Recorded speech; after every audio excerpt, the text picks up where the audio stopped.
Hello बच्चा party, कैसे हो आप लोग। कैसी चल रही है पढ़ाई। नीट 2026 के लिए बराबर प्रिपरेशन कर रहे हो या नहीं कर रहे हो। ज़्यादा दिन बचे ही नहीं हैं, 10 दिन बचे हैं गिन चुन के। और लास्ट के दिनों में भी आप रिवाइज नहीं कर रहे हो प्रॉपर। कोई डिमांडिंग चैप्टर है तो मुझे ज़रूर बताना, मैं उसको जल्दी रिवाइज करवा दूंगी। पूरी की पूरी बायो रिवाइज करवाना मेरे एंड से तो अभी पॉसिबल नहीं है, लेकिन अगर आपका कोई डिमांडिंग चैप्टर है तो आप लोग मुझे ज़रूर बताना। एक बच्चे ने बोला है कि जेनेटिक्स पढ़ना है, तो जेनेटिक्स की क्लासेस आएगी बेटा 2 दिन के बाद। ठीक है, आज हम लोग कंप्लीट करने वाले हैं cell the unit of life chapter को। जितने कम समय में हो सकता है हम लोग करते हैं।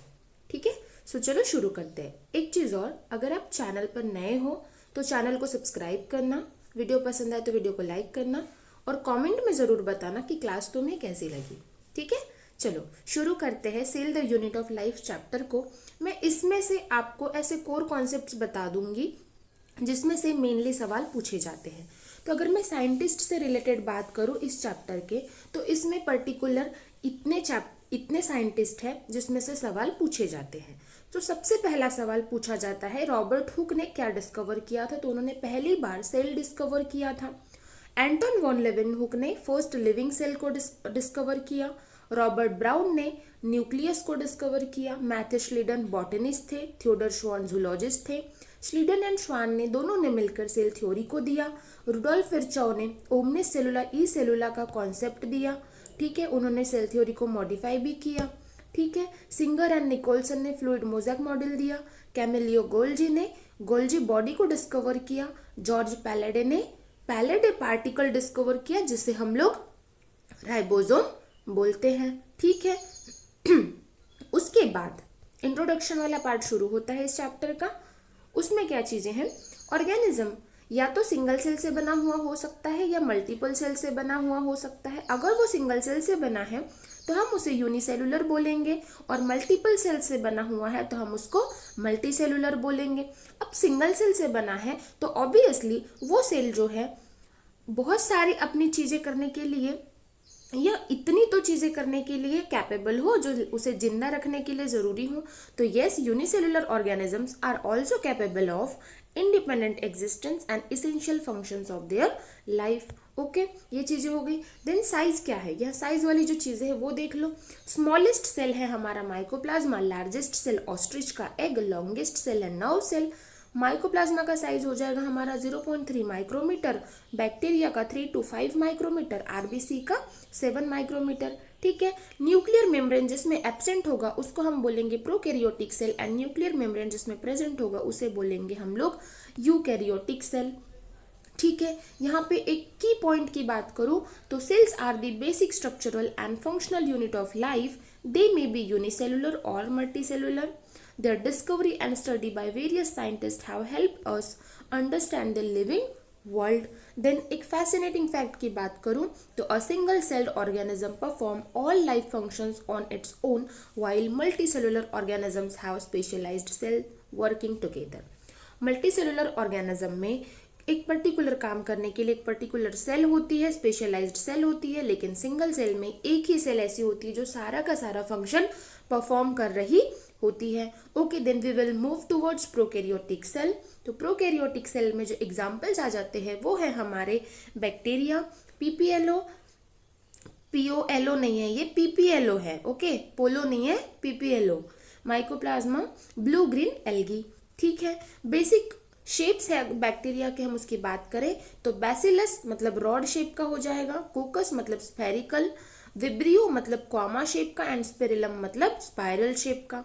ओके, फिर मैं सेल एनवेलप की बात करूं हमारे प्रोकैरियोट्स में तो इनर साइड हमारी प्लाज्मा मेम्ब्रेन होती है, मिडल में सेल वॉल होती है, एंड आउटर में ग्लाइकोकैलिक्स होती है जो हमारी लूज शेप भी हो सकती है या फिर थिक भी हो सकती है, जिसे हम लोग कैप्सूल बोलेंगे। ठीक है, then gram positive and gram negative bacteria के डिफरेंस के बारे में मैं बात करूं तो ग्राम पॉजिटिव बैक्टीरिया वो बैक्टीरिया है जो स्टेन को रिटेन कर लेते हैं, एंड ग्राम नेगेटिव बैक्टीरिया वो है जो do not take up gram stain. ठीक है, उसके बाद प्लाज्मा मेम्ब्रेन जो है ये ऐसा एक स्ट्रक्चर है जो प्रोकैरियोट्स एंड यूकैरियोट्स दोनों में सिमिलर होता है। तो plasma membrane is structurally similar to eukaryotic plasma membrane. इसमें जो प्रोकैरियोटिक में और यूकैरियोटिक में जो प्लाज्मा मेम्ब्रेन होती है वो स्ट्रक्चरली सिमिलर होती है दोनों में, मतलब दोनों में उसका स्ट्रक्चर जो है वो सेम होगा। ठीक है, न्यूक्लियर मेम्ब्रेन की वही जो मैंने बात बताया अभी, प्रोकैरियोटिक सेल में एब्सेंट होगा एंड यूकैरियोटिक सेल में वो प्रेजेंट होगा। देन मैं मेसोसोम की बात करूं जो हमारे प्लाज्मा मेम्ब्रेन का एक्सटेंशन है, तो देखो ये मेसोसोम जो है प्रोकैरियोटिक सेल का एक की फीचर है जो यूकैरियोट्स में प्रेजेंट नहीं होता। ओके, तो मेसोसोम क्या है? Extension of plasma membrane increase the surface area. It forms, इसके फॉर्म कैसे हो सकते हैं? वेसिकल्स हो सकते हैं, ट्यूब्यूल्स के फॉर्म में हो सकते हैं, लैमेला हो सकते हैं, और इसके जो फंक्शन होते हैं वो cell wall formation, DNA replication and respiration, ये इसके फंक्शन है। क्रोमेटोफोर की बात करूं तो other membrane extension in the cyanobacteria. Other mesosome जो था एक एक्सटेंशन था, ये अदर मेम्ब्रेन एक्सटेंशन है जो साइनोबैक्टीरिया में प्रेजेंट होता है। इसके अंदर कुछ ऐसे पिगमेंट्स प्रेजेंट होते हैं जो फोटोसिंथेसिस में हेल्प करते हैं।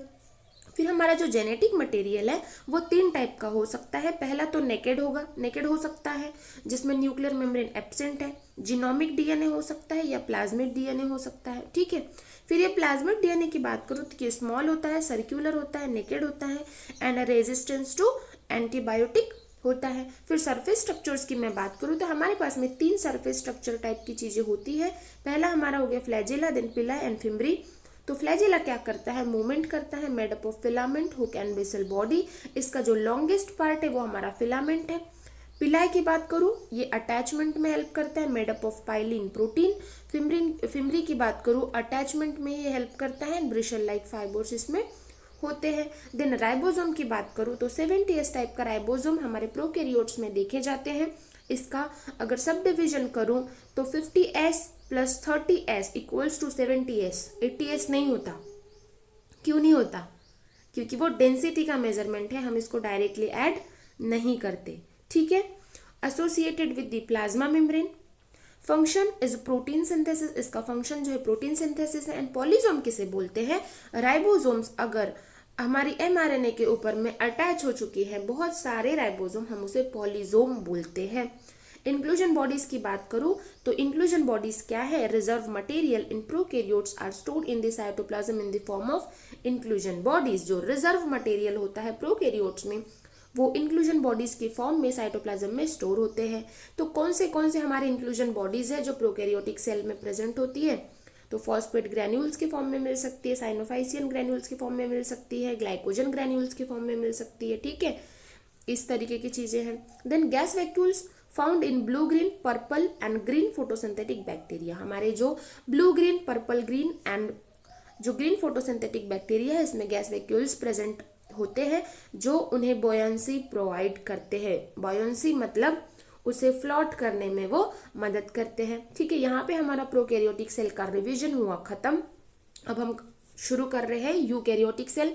तो यूकैरियोटिक सेल में सबसे पहले हम लोग बात करते हैं सेल मेम्ब्रेन की। तो सेल मेम्ब्रेन जो है हमारा वो प्रोटीन से बना हुआ होता है, लिपिड एंड कार्बोहाइड्रेट्स। तो जो प्रोटीन्स होती है, प्रोटीन्स एंड लिपिड, लिपिड जो है ये फॉस्फोलिपिड होगा, कार्बोहाइड्रेट्स एंड आरबीसी की मेम्ब्रेन पे जब स्टडी किया गया तो हमने देखा कि उसकी मेम्ब्रेन में प्रोटीन जो है 52% है एंड लिपिड जो है ये 40% है। ये रेशो पूछा जाता है, एक बार ध्यान रखना। इसको याद करने का थोड़ा सा ट्रिक बता दूं। जैसे प्रोटीन में प आ रहा है एंड 50 को हम लगभग 50 बोलते हैं हिंदी में, तो 50 प एंड प्रोटीन का प, तो ये याद हो गया। अब जब 50 वाला याद है 52 तो लिपिड्स का अपने आप याद हो जाएगा। ठीक है, उसके बाद में मेम्ब्रेन प्रोटीन्स की बात करूं तो पेरिफेरल हो सकते हैं या इंटीग्रल हो सकते हैं। तो पेरिफेरल जो होंगे present on the surface and integral में भी 2 टाइप के होंगे, टोटली या फिर पार्शियली। तो टोटली ब्यूरिड इन मेम्ब्रेन तो इंटीग्रल है and partially buried in the membrane जो पूरे तरीके से उसमें इम्बेडेड नहीं होते। ठीक है, Singer and Nicolson proposed fluid mosaic model in 1972। Year भी याद रखना और क्या दिया था वो भी याद रखना, पूछा जाता है। ठीक है, इसमें उन्होंने क्या बोला? Quasi fluid nature of lipid enable lateral movement of protein. जो हमारा लिपिड का क्वासी फ्लूइड मतलब जेली लाइक जो उसका नेचर है उसने लैटरल मूवमेंट ऑफ प्रोटीन को इनेबल करके रखा है। ठीक है। Ability to move within the membrane is measured as its fluidity. Okay, then plasma membrane, इसका फंक्शन क्या है? ट्रांसपोर्ट ऑफ मॉलिक्यूल्स, जो सिलेक्टिवली परमिएबल होती है, कुछ सिलेक्टिवली मॉलिक्यूल्स को ही वो परमिट करती है या तो अंदर जाने के लिए या तो बाहर जाने के लिए। फिर passive transport and active transport वाली चीजें देखो जो प्लाज्मा मेम्ब्रेन के रिलेटेड एनसीईआरटी में दी हुई है। तो पैसिव ट्रांसपोर्ट किस किस का होता है? पैसिव ट्रांसपोर्ट हमारा न्यूट्रल सॉल्यूट्स का होता है। कैसे होता है? डिफ्यूजन की मदद से होता है।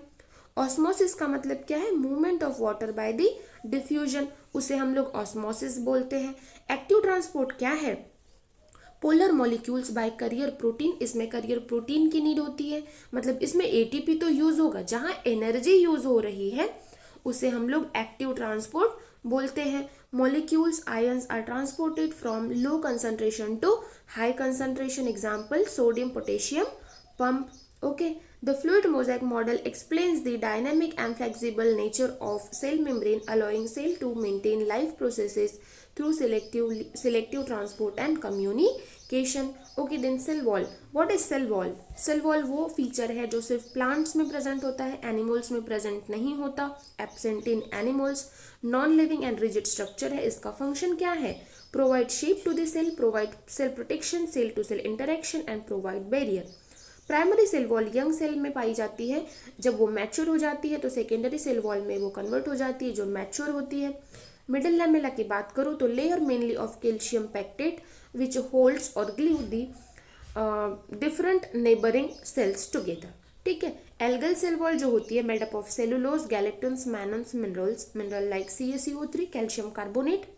इसके कंपोजिशन से याद रखना, ये क्वेश्चन में पूछा जाता है। प्लांट सेल किससे बना होता है? Cellulose, hemicellulose, pectins and proteins. ठीक है। Cell wall is absent in animal cell, जो मैंने बोला। कंफ्यूजन तो नहीं है ना कि एनिमल सेल में भी हमारा सेल वॉल प्रेजेंट होता है? नहीं ना, यूनिक फीचर है हमारा प्लांट सेल का। ठीक है। Endomembrane system functions are coordinated, इसीलिए वो हमारा, हम उसमें 4 ऑर्गेनेल्स होते हैं जिनका फंक्शन आपस में कोऑर्डिनेटेड होता है, इसलिए हम उसको एंडोमेम्ब्रेन सिस्टम बोलते हैं। तो endoplasmic reticulum, Golgi complex, lysosome and vacuoles, ये चारों जो होते हैं इनके फंक्शन आपस में कोऑर्डिनेटेड होते हैं। उसके बाद में हम एंडोप्लाज्मिक रेटिकुलम के बारे में देखें तो ये क्या है? Network of tiny tubular structure scattered in the cytoplasm, जिसे हम एंडोप्लाज्मिक रेटिकुलम बोलते हैं। ये रफ भी हो सकते हैं, स्मूथ भी हो सकते हैं। रफ कब होंगे? जब उनके सरफेस पर राइबोसोम प्रेजेंट होगा एंड फंक्शन क्या है? Protein synthesis. स्मूथ ER जो है राइबोसोम इस पे एब्सेंट होगा, फंक्शन क्या है इसका? Lipid and lipid like steroidal hormone का synthesis.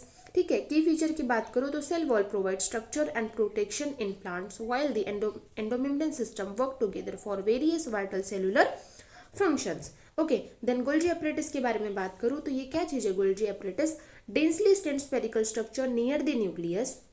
They consist of many flat disc-shaped sacs और cisternae. These are stacked parallel to each other. ये ऐसे sac हैं जो parallel to each other होते हैं। Function क्या है? Packaging of the material, site for formation of glycoproteins and glycolipids. Golgi body जो है ये glycoproteins and glycolipids के formation की साइट है। ठीक है, ये इसका स्ट्रक्चर होता है। The cell packaging and shipping centre है ये। ठीक है। उसके बाद में देखो रफ एंडोप्लाज्मिक रेटिकुलम, इसमें क्या क्या होगा?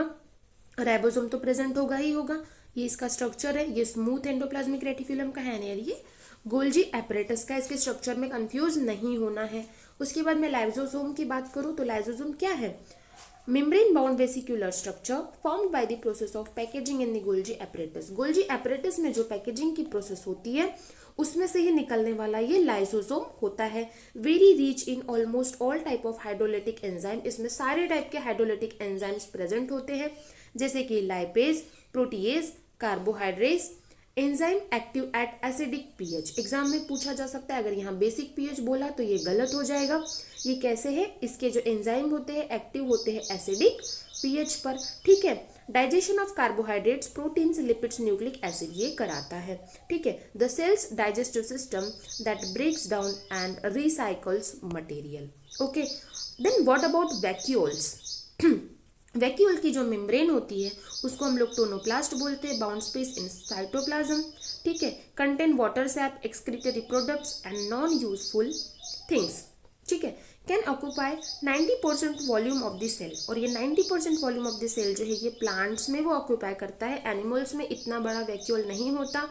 एनिमल सेल में जो वैक्यूल्स होते हैं वो छोटे छोटे वैक्यूल्स होते हैं, लेकिन प्लांट्स में 90% ऑफ वॉल्यूम तक वो ऑक्यूपाई कर सकता है। ठीक है। Membrane that is tonoplast facilitates transport of ions against concentration gradient, ये कंसंट्रेशन ग्रेडियंट के अगेंस्ट ट्रांसपोर्ट करवा सकता है। ओके। देन कॉन्ट्रैक्टाइल वैक्यूल जो है ये अमीबा में पाया जाता है for osmo regulation, and food vacuole जो है ये प्रोटिस्ट में पाए जाते हैं। ये जो हमारे वैक्यूल्स होते हैं ये स्टोर किसे किसे करते हैं, store and maintain pressure and help in waste removal and osmoregulation. Okay. Then मैं एक की पॉइंट की बात करूं तो Golgi apparatus packages and ships cellular material, then lysosome break down waste and recycle material, and vacuole store, regulate and maintain cellular balance. Then what about mitochondria? Mitochondria को अगर एक slide में concise करूं तो उसके पॉइंट ये है कि माइटोकॉन्ड्रिया का जो साइज होता है वो 0.2 से 1 माइक्रोमीटर इतना होता है। एवरेज हम लोग 0.5 माइक्रोमीटर ले लेते हैं। इसकी जो लेंथ होती है वो 1 से 4.1 माइक्रोमीटर इतनी होती है। मेम्ब्रेन बाउंड होता है, 2 मेम्ब्रेन्स प्रेजेंट होती है, एक आउटर एंड एक inner. 2 membrane divides it's lumen into 2 aqueous compartment, जिसे आउटर एंड इनर हम लोग कंसिडर कर लेते हैं। Inner compartment is filled with dense homogeneous substance called matrix. इसमें जो सब्सटेंस प्रेजेंट होता है वो होमोजेनस सब्सटेंस होता है, हेट्रोजेनस नहीं होता। Inner membrane form a number of infoldings called cristae. इसकी जो इनर मेम्ब्रेन होती है जो ऐसे फोल्डिंग्स बनी हुई होती है उसे हम लोग क्रिस्टी बोलते हैं। 2 membrane have their own specific enzyme, इनमें स्पेसिफिक एंजाइम्स प्रेजेंट होते हैं। Mitochondria as a site for aerobic respiration, इसमें एरोबिक रेस्पिरेशन होती है। They produce cellular energy in the form of ATP, hence called powerhouse of the cell. Okay, then possess single circular DNA, few RNA, ribosome component required for protein synthesis, and its division like ये reproduce कैसे करता है by the fission, and fission कैसे होता है binary fission। okay, की role क्या है इसकी, इसका स्ट्रक्चर देख लो एक बार, एग्जाम में ये भी पूछा जाता है एनसीईआरटी से। इसका डायग्राम देख के जाना। ये आउटर मेम्ब्रेन है, ये इनर मेम्ब्रेन है, इनर मेम्ब्रेन के बीच में स्पेस है, ये मैट्रिक्स है एंड ये क्रिस्टी है। ठीक है। की पॉइंट्स क्या है इसके या की रोल्स क्या है, site of aerobic respiration, generates ATP, contains its own DNA and ribosome, essential for protein synthesis. Okay. Then what about plastids. Plastids में हमारे पास में 3 टाइप की चीजें होती है। पहला हो गया हमारा chloroplast, then chromoplast and then leucoplast. देखते हैं एक चीजें। क्लोरोप्लास्ट क्या है, it contains chlorophyll and carotenoids, and function क्या है इसका, फोटोसिंथेसिस। क्रोमोप्लास्ट की बात करूं तो contains fat soluble pigments, carotenoids like carotene and xanthophyll. Function क्या है, give colour to flower and fruits. Leucoplast क्या है, कलरलेस अमाइलोप्लास्ट होता है। Amyloplast, elaioplast and aleuroplast. तो अमाइलोप्लास्ट जो है ये कार्बोहाइड्रेट्स को स्टोर करता है, इलायोप्लास्ट ऑयल एंड फैट्स को स्टोर करता है, एल्यूरोप्लास्ट प्रोटीन को स्टोर करता है। ओके। देन वही चीजें जो मैंने अभी बताया आपको, mitochondria is the powerhouse of the cell. कुछ और पता हो ना हो ये लाइन हमें पता होती ही होती है। Plastids are plant cell organelle that store food, pigment and protein और carry out photosynthesis. Then each type of plastid has a specific role in the plant's life. Okay. Then chloroplast को detail में देखते हैं। Found in mesophyll cells of the leaves. ये chlorophyll या chloroplast कहाँ present होता है, it found in the mesophyll cells of the leaves. Can be lens shape, oval, spherical, discoid और रिबन शेप, इतने टाइप के शेप के हो सकते हैं। नंबर में भी 1 पर सेल और 20 to 40 पर सेल। तो 1 सेल किस में होगा, क्लैमाइडोमोनाज में होता है, एंड मेसोफिल सेल जो होती है उसमें 20 to 40 पर सेल हो सकता है। It is double membrane structure, outer membrane and inner membrane. Outer membrane जो है मोर परमिएबल है, इनर मेम्ब्रेन लेस परमिएबल है। Small double standard DNA is present. Ribosome is present in chloroplast, जिसमें 70S टाइप का ribosome इसमें देखा जाता है। की फंक्शन क्या है, site of photosynthesis, converts light energy into the chemical energy, contains its own DNA and ribosome. Then what about ribosome of eukaryotic cell. तो इसमें हमें पाए जाते हैं 80S टाइप के राइबोसोम, जिसका सब डिविजन अगर मैं करूं तो 60S + 40S होगा। 60S + 40S अगेन हम 100S नहीं लेंगे, वो डायरेक्टली कैलकुलेट नहीं होता। तो 60S एंड 40S को मिलाए तो हम लोग 80S ले लेंगे। Composed of RNA and protein, and S क्या है, स्वेडबर्ग यूनिट है जिसे हम लोग सेडिमेंटेशन कोएफिशिएंट बोलते हैं, एंड जो हमारे राइबोसोम होते हैं साइट ऑफ प्रोटीन सिंथेसिस होते हैं। ठीक है, देन साइटोस्केलेटन की बात करूं तो network of filamentous proteinaceous structure, microtubule, microfilament in the cytoplasm जिसे हम साइटोस्केलेटन बोलते हैं। फंक्शन क्या है, मैकेनिकल सपोर्ट प्रोवाइड करता है, मोबिलिटी प्रोवाइड करता है एंड मेंटेन करता है हमारे सेल के शेप को। माइक्रोट्यूब्यूल्स, माइक्रोफिलामेंट इस तरीके से होता है, इंटरमीडिएट फिलामेंट का स्ट्रक्चर इस तरीके से होता है। की रोल की बात करूँ तो यही जो मैंने अभी आपको बताया। ठीक है, उसके बाद में ये वाला तो मैंने आपको बता दिया है, क्विक समरी, ये देख लेना आप लोग। ठीक है, सीलिया एंड फ्लैजेला की बात करूं तो hair like outgrowth of plasma membrane, plasma membrane की हेयर लाइक ग्रोथ है। सीलिया क्या है, causing the movement of either cell और सराउंडिंग मूवमेंट। सीलिया जो होगी ये मूवमेंट ऑफ सेल, मतलब सेल की मूवमेंट करेगा या फिर सराउंडिंग जो फ्लूइड होता है उसको मूव करता है। फ्लैजेला क्या है, लॉन्गर देन दी सीलिया, सीलिया से लॉन्गर है। Bacterial flagella are structurally different as compared to the eukaryotic flagella. तो eukaryotic flagella and bacterial flagella structurally different होते हैं। Function is a cell movement. Both cilium and flagellum emerge from the centriole like structure जिसे हम लोग basal body बोलते हैं। ठीक है, ये इसका स्ट्रक्चर है, देख लेना, एंड ये वही चीजें हैं। देन सीलिया और फ्लैजेला की बात करूँ तो इसके क्रॉस सेक्शन की अगर मैं बात किया तो जैसे इसमें प्लाज्मा मेम्ब्रेन प्रेजेंट है, peripheral microtubules that is doublets present है। इसमें 9+2 अरेंजमेंट होती है जिसमें 9 डबलेट्स होती है एंड जो 2 होती है वो सिंगलेट होती है। ठीक है, की फीचर की बात करूं इसके तो exonym shows 9+2 arrangement of microtubules. Peripheral doublets provide structural support. Central pair and radial spoke helps in the movement. Cilia are short and numerous flagella are long and few. Okay, then what about centrosome? 2 centriole को मिलकर बनाता है हमारा centrosome. Contains 2 cylindrical structure called centriole like perpendicular to each other. वो ऐसे परपेंडिकुलरी अगर लाई कर रहे हैं तो हम उसको फिर सेंट्रोजोम बोलते हैं, लेकिन सिंगल को हम लोग सेंट्रियोल बोलते हैं। Each centriole has organisation like cartwheel, इसका जो अपीयरेंस होता है कार्टविल टाइप का अपीयरेंस होता है। A peripheral fibril made up of tubulin protein, each peripheral fibril is a triplet. Centriole form the basal body of the cilia and flagella, जो हमारा centriole होता है सीलिया एंड फ्लैजेला की बेसल बॉडी बनाता है, ये इसका स्ट्रक्चर है। ठीक है, की पॉइंट क्या है, centriole are cylindrical and found in centrosome, helps in the cell division by organising the spindle fibre, form basal body of the cilia and flagella. Then nucleus के बारे में बात करें तो न्यूक्लियस में outer membrane and inner membrane present होती है, nuclear pores present होते हैं, पेरी न्यूक्लियर स्पेस जो इनर एंड आउटर मेम्ब्रेन के बीच की स्पेस होती है उसे हम बोलते हैं पेरी न्यूक्लियर स्पेस। ठीक है, न्यूक्लियोप्लाज्म क्या है, jelly like fluid inside the nucleus, उसको हम लोग न्यूक्लियोप्लाज्म बोलते हैं। जैसे सेल के अंदर जो उसका फ्लूइड होता है उसे हम साइटोप्लाज्म बोलते हैं, वैसे न्यूक्लियस के अंदर होता है हम उसको न्यूक्लियोप्लाज्म बोलते हैं। देन न्यूक्लियस क्या है, dense spherical body, site of rRNA synthesis and ribosomal assembly. Okay, then chromatin क्या है, thread like structure, DNA and protein. ठीक है, फंक्शन की बात करूं तो ये क्या है, control centre of the cell, store genetic material, regulates gene expression and cell activities, site of DNA replication and RNA synthesis, and helps in the cell growth, differentiation and division. Okay, then nucleus के बारे में वही चीज़ें, ये उसका structure again फिर से है, इसका की फीचर जो मैंने अभी बताया। न्यूक्लियस के की पॉइंट्स की बात करूं तो इसमें 2 मेम्ब्रेन्स होती है, outer and inner, space between 2 membrane is called perinuclear space. 2 membrane fuse to form nuclear pores, मतलब outer and inner membrane fuse होकर जो पोर बनता है हम उसे बोलते हैं nuclear pour.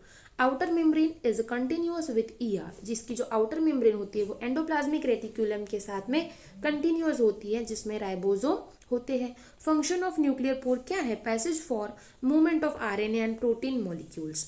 Nucleoplasm contains chromatin and nucleolus. Normally एक सेल में एक ही न्यूक्लियस होता है, लेकिन बहुत सारे सेल्स में वेरिएशंस भी देखने को मिलती है, जैसे कि some mature cells can lack nucleus, जैसे आरबीसी और सी ट्यूब्स में न्यूक्लियस नहीं होता। Nucleolus site for ribosomal RNA synthesis, more nucleolus more protein, जितने ज्यादा न्यूक्लियोलस होंगे उतने ज्यादा प्रोटीन सिंथेसिस होगी। Chromatin name given by Flemming, chromatin name किसने दिया था, फ्लेमिंग ने दिया था। कंपोजिशन ऑफ न्यूक्लियस में क्या है, न्यूक्लियस टू मेम्ब्रेन होगी, क्रोमेटिन, न्यूक्लियोलस एंड न्यूक्लियोप्लाज्म होगा। एक्स्ट्रा नोट्स की मैं बात करूँ तो न्यूक्लियोलस जो है site for ribosomal RNA synthesis, more nucleolus ये वही सेम चीज़ें जो मैंने आपको बताया। उसके बाद में टाइप्स ऑफ न्यूक्लियाई की बात करें, based on the chromatin, based on the chromatin नहीं होता ये, क्रोमेटिन नहीं होता, based on the position of centromere. Okay, metacentric, centromere in the middle and arms are equal, तो मेटासेंट्रिक हो गया। सब मेटासेंट्रिक में centromere slightly off the middle, arms unequal. Okay, acrocentric मतलब centromere near one end and one arm very shorter. Then telocentric, what is telocentric? Centromere at the end, only one arm visible. ठीक है, यहाँ पे चीजें हो गई clear. उसके बाद में एक बार हम लोग हमारा क्रोमोसोम का स्ट्रक्चर देख लेते हैं। इसमें क्रोमैटिड्स प्रेजेंट होती है, ये क्रोमैटिड्स प्रेजेंट है, सेंट्रोमियर प्रेजेंट है जो बीच में है, एंड सेंट्रोमियर के आजू बाजू जो कवरिंग होती है उसको हम लोग काइनेटोकोर बोलते हैं। तो सेल डिवीजन में जो स्पिंडल फाइबर अटैच होता है वो काइनेटोकोर पे होता है, सेंट्रोमियर पर नहीं होता। की टर्म्स की बात करूँ तो क्रोमैटिड क्या है, one of the identical halves of the chromosome. What is centromere? Primary constriction that holds the sister chromatid together. And kinetochore की बात करें तो protein complex at the centromere where spindle fibre attach, जो मैंने अभी बताया। देन न्यूक्लियस इंटरफेस में cell division में कैसे होता है वो देख लेते हैं। तो इंटरफेस का जो न्यूक्लियस होता है उसमें जो उसका क्रोमैटिन, जो उसका क्रोमोसोम होता है क्रोमैटिन के फॉर्म में होता है। Nucleus during different stages of cell division, जिसे हम क्रोमोसोम बोलते हैं, ये क्रोमैटिन है, उसने कंडेंस होकर क्रोमोसोम बनाया। पहले खुला खुला पार्ट था, देन कंडेंस कर दिया। क्रोमैटिन दो टाइप की होती है, एक यूक्रोमैटिन एक हेटेरोक्रोमैटिन। तो यूक्रोमैटिन जो होती है ट्रांसक्रिप्शनली एक्टिव होती है, डीएनए लूजली इसमें पैक होता है एंड ये स्टेन लाइटर। ओके, हेटेरोक्रोमैटिन की बात करूं तो ट्रांसक्रिप्शनली इनएक्टिव होती है, डीएनए हाईली पैक्ड होता है एंड स्टेन डार्क। ठीक है, मतलब कम कॉइलिंग है तो वो यूक्रोमैटिन एंड ज्यादा कॉइलिंग हो चुकी है तो ये heterochromatin. Okay, then sometimes a few chromosomes have non staining secondary constrictions at the constant location, जिसे हम लोग सैटेलाइट बोलते हैं, appearance of a small fragment call satellite. Then last part microbodies. तो माइक्रोबॉडीज क्या होती है, membrane bound minute vesicle present in both plants and animals. ये प्लांट्स एंड एनिमल्स दोनों में हो सकती है। इसमें वेरियस टाइप के एंजाइम्स हमको देखने के लिए मिलते हैं। सो मेरे आंसर चैप्टर यहीं तक था। आपको पसंद आया तो लाइक करना, नए हो तो चैनल को सब्सक्राइब करना। मिलते हैं नेक्स्ट क्लास में। नेक्स्ट क्लास होगी हमारी जेनेटिक्स की, जिसमें हम लोग पहले कंप्लीट करेंगे principles of inheritance and variation. Stay tuned for upcoming videos. Bye bye.